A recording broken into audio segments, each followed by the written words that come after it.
Hello students, welcome to the biology class.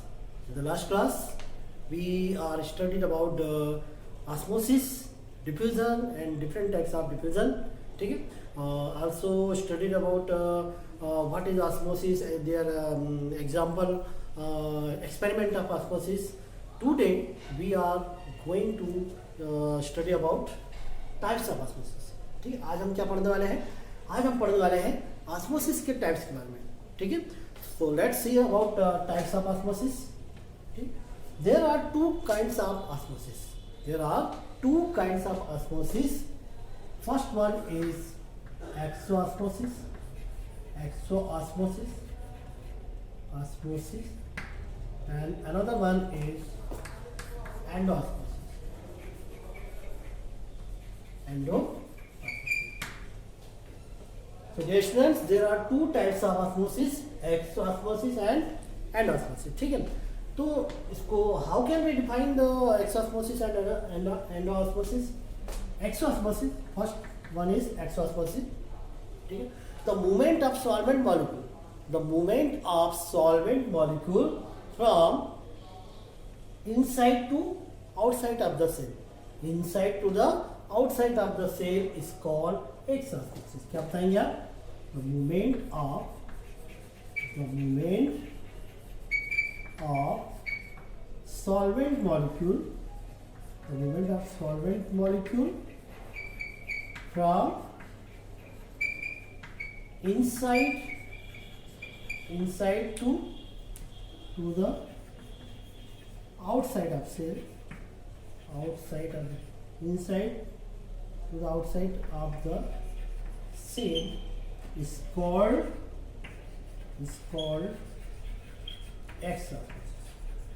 ठीक है? Is it clear? What is exoosmosis? The movement of solvent molecule from inside to the outside of the cell is called exoosmosis. ठीक है? Solvent molecule की movement हो रही है from where? Inside to outside. That is the reason such kind of osmosis is known as exoosmosis. Ex मतलब exit होना, बाहर जाना. ठीक है? जो सॉल्वेंट के मॉलिक्यूल है वो सेल के अंदर से कहाँ मूवमेंट कर रहे हैं? आउटसाइड मूवमेंट कर रहे हैं. ठीक है? इसको हम किस तरह बता सकते हैं? इसके लिए हम एक रेजिन लेंगे या सपोज हमने एक ऐसा सेल ली है. ठीक है? सपोज हमने ग्रेप लिया, एक ग्रेप. ठीक है? एक ग्रेप को हम लेते हैं.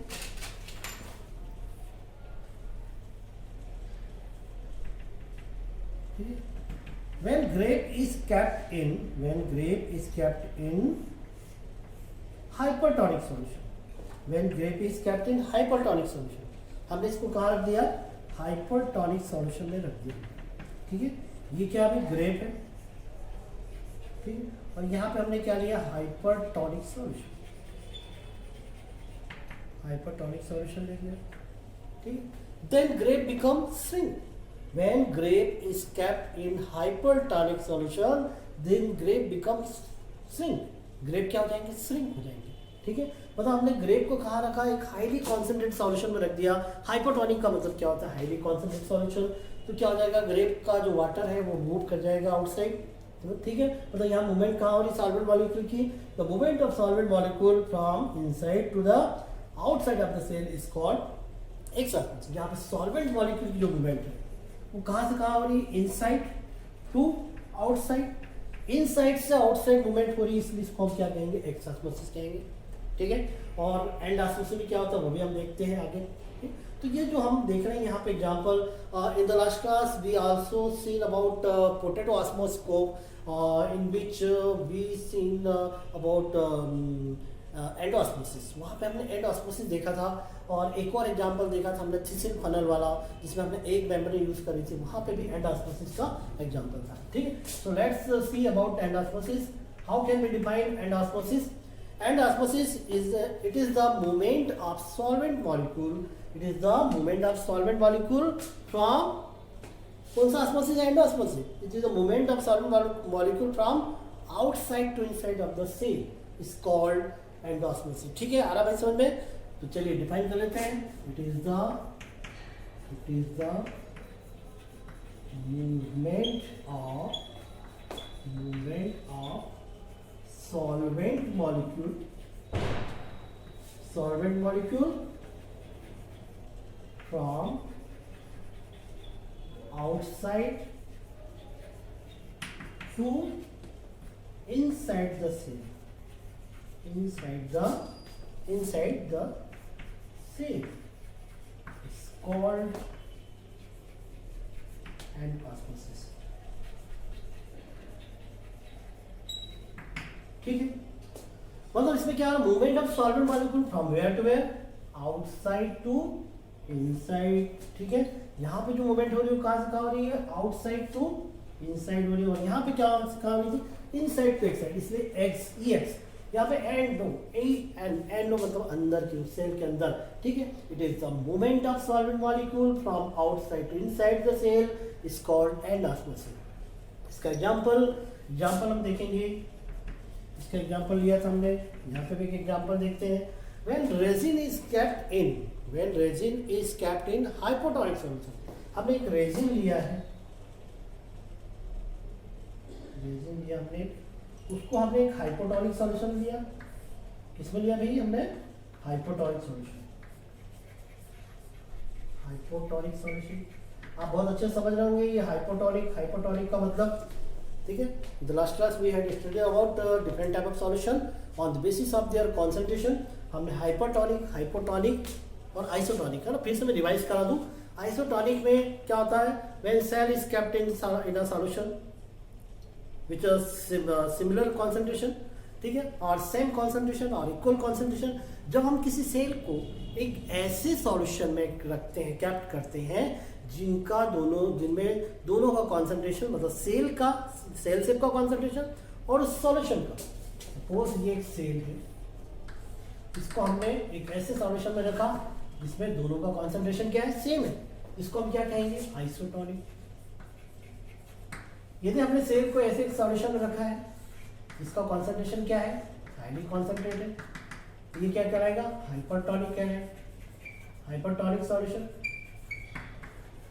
और हमने सेल को एक ऐसे सॉल्यूशन में रखा है जो कि क्या है, लेस कॉन्सेंट्रेटेड, उसको हम क्या कहेंगे, हाइपोटोनिक. ठीक है, तो आइसोटोनिक, हाइपरटोनिक और हाइपोटोनिक. आइसो को मतलब सेम कॉन्सेंट्रेशन वाला सॉल्यूशन, सेल शेप और सेल सॉल्यूशन. हाइपरटोनिक मतलब जो सॉल्यूशन का कॉन्सेंट्रेशन उसका सेल शेप के कॉन्सेंट्रेशन से ज्यादा है. जैसे हमने यहाँ पे हाइपरटोनिक सॉल्यूशन लिया है, सपोज हमने ग्रेप को शुगर सॉल्यूशन में रख दिया.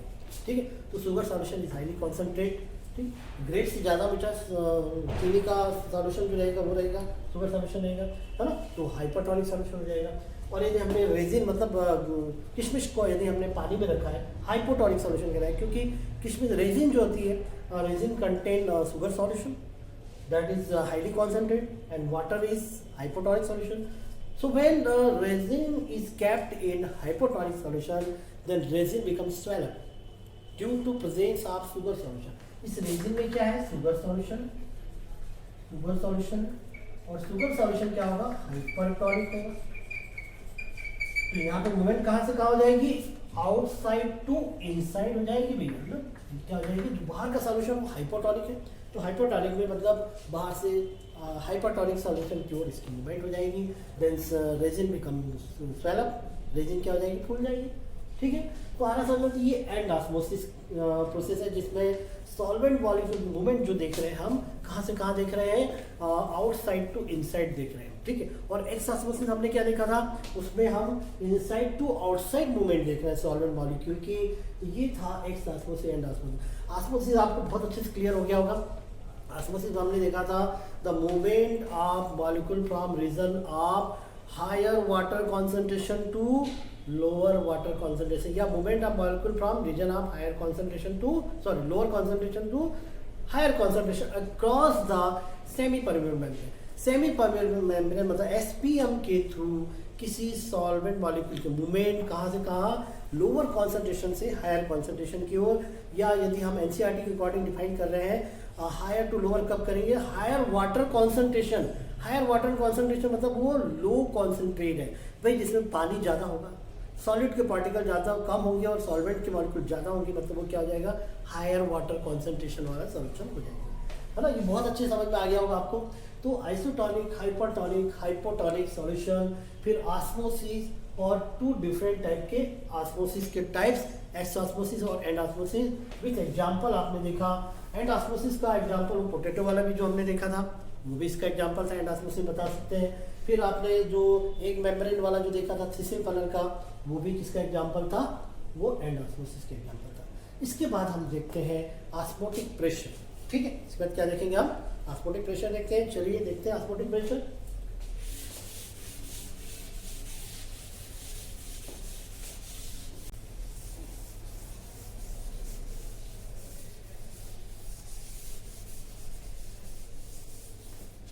Let's see about osmotic pressure. What is osmotic pressure?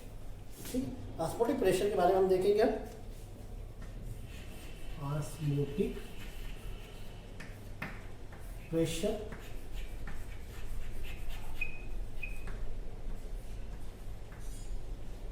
ठीक, शॉर्ट में इसको ओपी बोलते हैं, ठीक है। इसको ऑस्मोटिक प्रेशर को या ऑस्मोसिस प्रेशर को शॉर्ट में क्या बोल सकते हैं हम, ओपी से इसको डिनोटेट कर सकते हैं, ठीक है। तो how can we define osmotic pressure, ठीक है। ऑस्मोटिक प्रेशर को हम किस तरह से डिफाइन करेंगे, अ प्रेशर, इसको हम पहले डिफाइन करते हैं, a pressure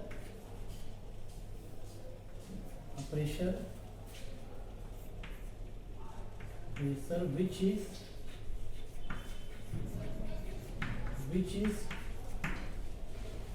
developed in a solution, which is developed in a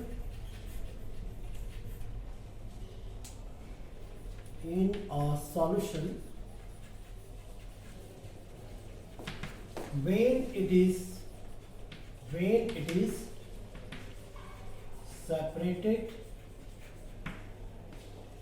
when it is separated from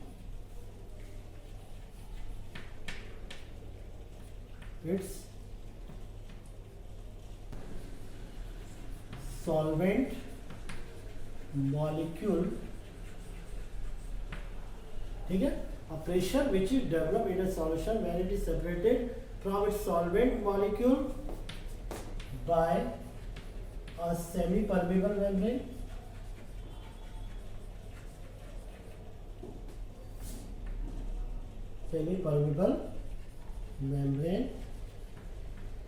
ठीक है, ठीक है। क्या बताया मैंने, a pressure which is developed in a solution when it is separated from its solvent molecule by a semi-permeable membrane due to presence of dissolved solute in it, due to presence of dissolved solute in it, ठीक है। ये इसकी definition है, a pressure which is developed in a solution when it is separated from its solvent molecule by a semi-permeable membrane due to presence of dissolved solute in it, ठीक है। तो ये जो ऑस्मोटिक प्रेशर है ये कब develop होता है, इसको हम एक एग्जांपल से समझ सकते हैं। जैसे आपने एक एक्सपेरिमेंट देखा था उस दिन, क्या देखा था, ये हमने जो थिसिल फनल वाला एग्जांपल देखा था कि हमने ट्यूब को रखा था, कहाँ रखा था, एक इन्वर्टेड ट्यूब को रखा था हमने एक बीकर में रखा था, और इसके बाद यहाँ पे हमने एक मेम्ब्रेन रखी थी, है ना, सपोज ये इस तरह से रखा हुआ है, और यहाँ पे हमने एक हाइपोटोनिक सॉल्यूशन रखा था, और इसमें क्या था, शुगर सॉल्यूशन, ठीक है। तो क्या होता था, ये जो वाटर मॉलिक्यूल है ये आउटसाइड टू इनसाइड, मतलब यहाँ पे कौन सी प्रोसेस होती थी, एंड ऑस्मोसिस की प्रोसेस होती थी, ठीक है। मतलब ऑस्मोसिस की प्रोसेस हो रही है, ठीक है, लोअर टू हायर कंसंट्रेशन की ओर। ये कब तक होगी, जब तक दोनों तरफ इक्विलिब्रियम मेंटेन ना हो जाए। कब तक होगी, जब तक दोनों तरफ इक्विलिब्रियम मेंटेन ना हो जाए। अब सपोज हमने यहाँ पे ऐसा किया कि यहाँ पे हमने एक पिस्टन लगा दिया, क्या लगा दिया, एक पिस्टन लगा दिया, और पिस्टन के ऊपर हमने एक बैरोमीटर लगा दिया, है ना, प्रेशर को चेक करना हमको, ठीक है, कितना इसमें ऑस्मोटिक प्रेशर लग रहा है। तो एक्चुअल ऑस्मोटिक प्रेशर क्या रहेगा, ये जो पिस्टन लगा है इसके ऊपर जो सॉल्वेंट मॉलिक्यूल जो जा रहे हैं, ठीक है, ये सॉल्वेंट मॉलिक्यूल कहाँ जा रहा है, हाईली कॉन्सेंट्रेट सॉल्यूशन की ओर, ठीक है। तो ये क्या करेगा, ये जो हमने प्रेशर जो लग रहा है पिस्टन के थ्रू, ये क्या करेगा, जो सॉल्वेंट मॉलिक्यूल आ रहे हैं उस पर क्या करेगा, ये प्रेशर एक्सर्ट करेगा और इसी प्रेशर को क्या कहेंगे हम, ऑस्मोटिक प्रेशर कहेंगे, जो ऑस्मोसिस के प्रोसेस को रोकेगा।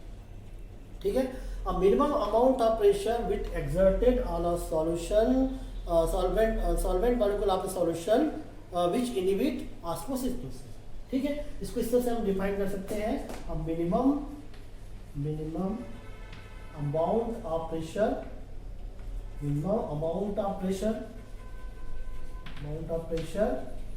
which exerted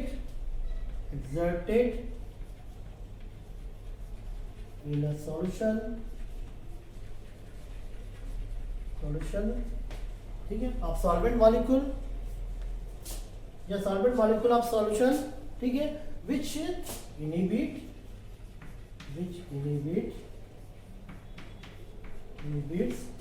osmosis process। ठीक है, मतलब ऐसा हाइड्रोस्टेटिक प्रेशर जो ऑस्मोसिस के प्रोसेस पर एक्सर्ट हो रहा, minimum amount of hydrostatic pressure which exerted on a solution which inhibit the osmosis process. मतलब ये जो प्रेशर जो लग रहा है ये क्या करेगा, जो ऑस्मोसिस प्रोसेस हो रही है उसको इक्विलिब्रियम पर क्या करेगा, उसको रोकेगा। ठीक है, और इस एक्सर्टेड प्रेशर को क्या कहेंगे, ऑस्मोटिक प्रेशर कहेंगे। Osmotic pressure is denoted by pi. ठीक है, osmotic pressure denoted by pi and pi equal to CRT। pi equal to क्या होता है, CRT, where pi is osmotic pressure, C is the concentration of solution solvent, ठीक है, solvent, and R is a gas constant। ये क्या था, concentration का, R gas constant और T क्या है, टेम्परेचर। T क्या है, टेम्परेचर। ठीक है, तो पाई इक्वल टू CRT, ये हो गया इसका क्या, ऑस्मोटिक प्रेशर। तो ऑस्मोटिक प्रेशर वो मिनिमम अमाउंट ऑफ प्रेशर जो होता है जो कि सॉल्वेंट मॉलिक्यूल पर लगता है, एक्सर्ट किया जाता है। ऑस्मोसिस जब इक्विलिब्रियम मेंटेन होती है तो उस समय जो मिनिमम अमाउंट ऑफ प्रेशर जो लग रहा है जो कि ऑस्मोसिस प्रोसेस को क्या करेगा, इनहिबिट करेगा, उससे हम कहेंगे ऑस्मोटिक प्रेशर। ठीक है, तो ये हो गया ऑस्मोसिस और ऑस्मोटिक प्रेशर। इसके बाद देखते हैं हम, इसके बाद हम देखेंगे एक ऑस्मोटिक पोटेंशियल भी होता है, वो हम देखेंगे। ठीक है, ऑस्मोटिक पोटेंशियल क्या है देखते हैं नेक्स्ट। ठीक है, ऑस्मोटिक प्रेशर हो गया, इसके बाद ऑस्मोटिक पोटेंशियल देखते हैं हम। देखते हैं ऑस्मोटिक पोटेंशियल क्या है।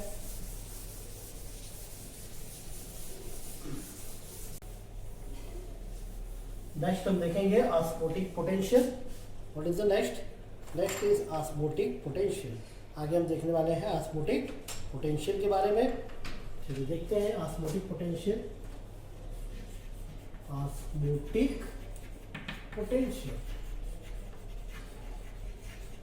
ठीक है, और ये ऑस्मोटिक पोटेंशियल जो रहेगा ये आपको वाटर पोटेंशियल में भी काम आएगा। ठीक है, तो चलिए देखते हैं ऑस्मोटिक पोटेंशियल क्या है। ठीक, सपोज एक बीकर है मेरे पास,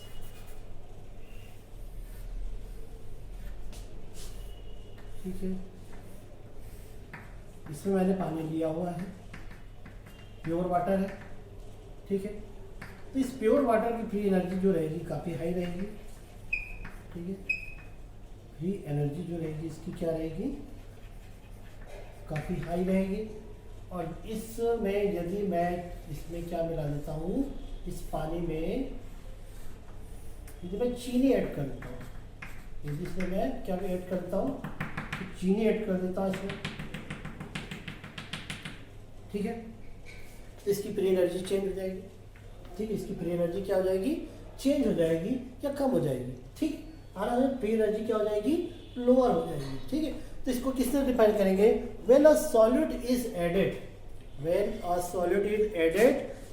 to a pure solvent, when a solute is, ये हमने क्या मिलाया, चीनी मिला दी, इस क्या मिला दिया, शुगर मिला दिया हमने। व्हेन सॉल्यूट मतलब शुगर क्या है, यहाँ पे सॉल्यूट है और वाटर क्या है, सॉल्वेंट है। When a solute is added in a solution, ठीक है, या solvent molecule, then there free energy is change. This change in free energy is called osmotic potential. ठीक है, आला समझ भाई, यदि मेरे पास एक प्योर वाटर है, उसकी फ्री एनर्जी ज़्यादा होगी। और जैसे ही मैं इसमें कुछ सॉलिड पार्टिकल ऐड करता हूँ, ठीक है, तो क्या होगा, उसकी फ्री एनर्जी चेंज हो जाएगी। तो addition of solute to the solvent lower the free energy of solvent molecule. इस सॉल्वेंट मॉलिक्यूल की फ्री एनर्जी क्या हो जाएगी, कम हो जाएगी, ये चेंज हो जाएगी। तो ये जो फ्री एनर्जी में जो चेंजेस आ रही है, मतलब ये फ्री एनर्जी अब क्या हो गई इसकी, ये इसकी फ्री एनर्जी कम हो गई, इसको हम कहते हैं ऑस्मोटिक पोटेंशियल, ठीक है। और जैसे हम एडिशन करते हैं, addition of solute to the solvent molecule lower the free energy of solvent molecule and increase the osmotic potential of solvent, ठीक है। सॉल्वेंट का जो ऑस्मोटिक पोटेंशियल वो क्या हो जाएगा, इंक्रीज हो जाएगा, लेकिन उसकी फ्री एनर्जी क्या हो जाएगी, कम हो जाएगी, ठीक है। तो इस तरह से फ्री एनर्जी का कम होना और उसका ऑस्मोटिक प्रेशर का सॉल्यूशन का जो ऑस्मोटिक पोटेंशियल है उसका ज़्यादा होना, वो क्या कहलाएगा, ये फ्री एनर्जी क्या होगी इसकी, लोअर होगी। और ऑस्मोटिक जो पोटेंशियल है वो क्या हो जाएगा, बढ़ जाएगा, इंक्रीज हो जाएगा, इसको हम कहते हैं ऑस्मोटिक पोटेंशियल, ठीक है। और एक एक्सपेरिमेंट के थ्रू भी इसको बताया जा चुका है, बताया जा सकता है, आपकी बुक में दिया हुआ है। ये यहाँ पे मेरे पास, ठीक है, ये सेमी परमेबल मेम्ब्रेन है, ठीक है। यहाँ पे ज़्यादा हमने सॉल्यूट लिया हुआ है, यहाँ पे कम है। तो इसमें जब हमें यदि ये क्या है, SPM है, ये A बीकर है, ये बीकर B है, ठीक है। तो किसकी फ्री एनर्जी ज़्यादा होगी, जिसमें सॉलिड कम होगा उसकी फ्री एनर्जी ज़्यादा होगी, और जिसकी फ्री एनर्जी ज़्यादा होगी, ठीक है। मतलब क्या हो रहा है, जब हम सॉलिड ज़्यादा करते हैं तो उसकी फ्री एनर्जी कम हो जाएगी, ठीक है। और फ्री एनर्जी कम हो रही है जब उसमें हम सॉलिड पार्टिकल ज़्यादा मिला रहे हैं, इसमें सॉलिड पार्टिकल ज़्यादा मिले हुए हैं, ठीक है। तो इसकी फ्री एनर्जी कम होगी और ऑस्मोटिक पोटेंशियल क्या होगा, इसका ज़्यादा होगा। इसको हम और समझेंगे कहाँ पर, इसको हम समझेंगे वाटर पोटेंशियल, इसको और डिटेल में देखने वाले हैं। तो ये जो था ऑस्मोसिस, टाइप्स ऑफ ऑस्मोसिस, और हमने देखा क्या, ऑस्मोटिक पोटेंशियल, और एक देखा था हमने ऑस्मोटिक प्रेशर, ठीक है। तो ये इतनी चीज़ें ऑस्मोसिस से रिलेटेड। अब इसी से थोड़ा सा रिलेटेड है हमारा क्या नेक्स्ट एक्सपेरिमेंट, नेक्स्ट चीज़ हम देखने वाले हैं, ठीक है। उसके पहले हम थोड़ा सा देखते हैं कि ऑस्मोसिस जो होता है इसके क्या क्या सिग्निफिकेंस हो सकते हैं, ठीक है। तो ऑस्मोसिस प्रोसेस के बहुत सारे सिग्निफिकेंस हो सकते हैं, ठीक है। आप जानते हैं ये जो ऑस्मोसिस जो होता है, इसी के थ्रू हमारी जो ट्रांसपिरेशन की प्रोसेस होती है वो होती है। स्टोमेटा की ओपनिंग और क्लोजिंग जो होती है वो इसके थ्रू होती है, ऑस्मोसिस के थ्रू। एक्सचेंज ऑफ जो गैसेस होता है वो होता है, या जो वाटर की जो मूवमेंट होती है उसमें भी ऑस्मोसिस का रोल होता है इंपॉर्टेंट। तो ये तो हो गया क्या इसका इंपॉर्टेंस। अब एक्सपेरिमेंट भी आपने बहुत सारे देखे हुए हैं, ठीक है। तो ये सिग्निफिकेंस हो सकता है। तो osmosis help in absorption of water, osmosis helps in transpiration process, ठीक है। And opening and closing of stomata also takes place through osmosis process, ठीक है। ओपनिंग एंड क्लोजिंग जो होता है ये भी इसकी थ्रू होता है। और ये था इम्पोर्टेंस या एप्लीकेशन ऑफ ऑस्मोसिस, ठीक है। तो ये कंप्लीट हो गया ऑस्मोसिस का क्वेश्चन यहाँ पे। इसके बाद हम देखते हैं प्लाज्मोलाइसिस, थोड़ा सा शॉर्ट में देखते हैं, फिर उसके बाद वाटर पोटेंशियल वगैरह देखेंगे। चलिए देखते हैं प्लाज्मोलाइसिस। नेक्स्ट क्या देखेंगे हम, प्लाज्मोलाइसिस देखेंगे। थोड़ा सा शॉर्ट में देखेंगे, फिर डिटेल में हम कल देखते हैं नेक्स्ट लेक्चर में, ठीक है। थोड़ा सा फटाफट देख लेते हैं प्लाज्मोलाइसिस के बारे में, क्योंकि ये ऑस्मोसिस से रिलेटेड है। प्लाज्मोलाइसिस,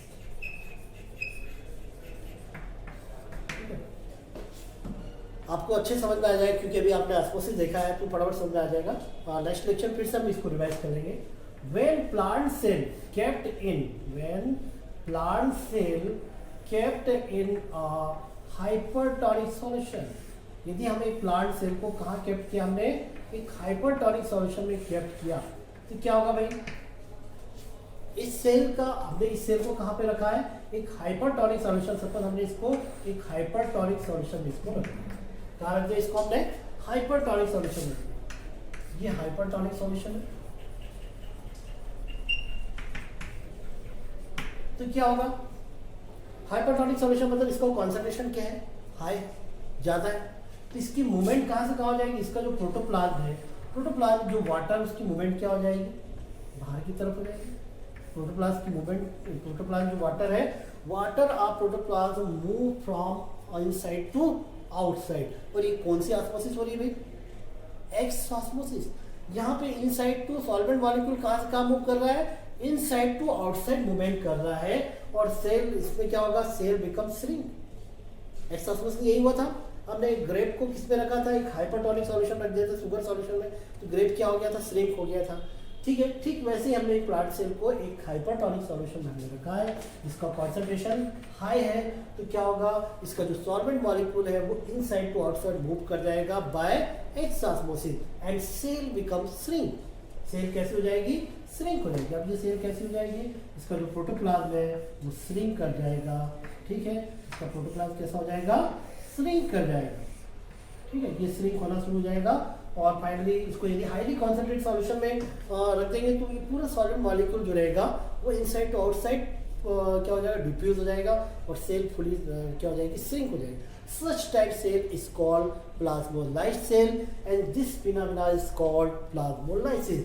ठीक है, तो यहाँ पे एक ऑस्मोसिस की प्रोसेस हो रही है जिसमें solvent molecule inside to outside move कर रहे हैं, इसलिए इसको हम क्या कहते हैं? प्लाज्मोलाइसिस। ठीक है, और ऐसी सेल को हम कहेंगे प्लाज्मोलाइज्ड सेल। फिर इस प्लाज्मोलाइज्ड सेल को हम फिर से एक हाइपोटोनिक सॉल्यूशन रखेंगे, जैसे हम रेजिन को रखते हैं, रेजिन को वाटर में रखते हैं तो क्या हो जाती है? वो वापस से स्वेल अप हो जाती है। ठीक है, रिवर्स प्रोसेस हो जाती है ऑस्मोसिस की। तो ये वहाँ पे क्या हो गया था? वो डीप्लाज्मोलाइज्ड हो जाएगी। क्या हो जाएगी? एंड ऑस्मोसिस जो है वो डीप्लाज्मोलाइसिस का है और एक्स ऑस्मोसिस जो है वो प्लाज्मोलाइसिस में होता है। तो प्लाज्मोलाइसिस में एक्स ऑस्मोसिस प्रोसेस होती है और डीप्लाज्मोलाइसिस में एंड ऑस्मोसिस प्रोसेस हो जाएगी। ठीक है, तो आगे आपको समझ में, तो इस तरह से ये सेल का श्रिंक होना प्लाज्मोलाइसिस कहलाता है। ठीक है, क्योंकि यहाँ पे मूवमेंट इनसाइड टू आउटसाइड हुए, वाटर मॉलिक्यूल या सॉल्वेंट मॉलिक्यूल जो है वो इनसाइड टू आउटसाइड मूव कर गए, तो इसे हम कहेंगे plasmolysis. This phenomena is called plasmolysis and such type cell is called plasmolysed cell. इस सेल को हम प्लाज्मोलाइज्ड बोल सकते हैं। ठीक है, प्लाज्मोलाइज्ड सेल। ठीक, और इसको हम और अच्छे से समझेंगे, एग्जाम्पल और कुछ एप्लीकेशन, सिग्निफिकेंस, साथ में इसके कुछ सिग्निफिकेंस भी है, कुछ एग्जाम्पल भी है बहुत इंपॉर्टेंट, है ना। और फिर से इसको थोड़ा हम डिफाइन करेंगे इसको और अच्छे से समझेंगे नेक्स्ट लेक्चर में। यहाँ तक आप रिवाइज कर लीजिए। मिलते हैं नेक्स्ट लेक्चर में। Thank you.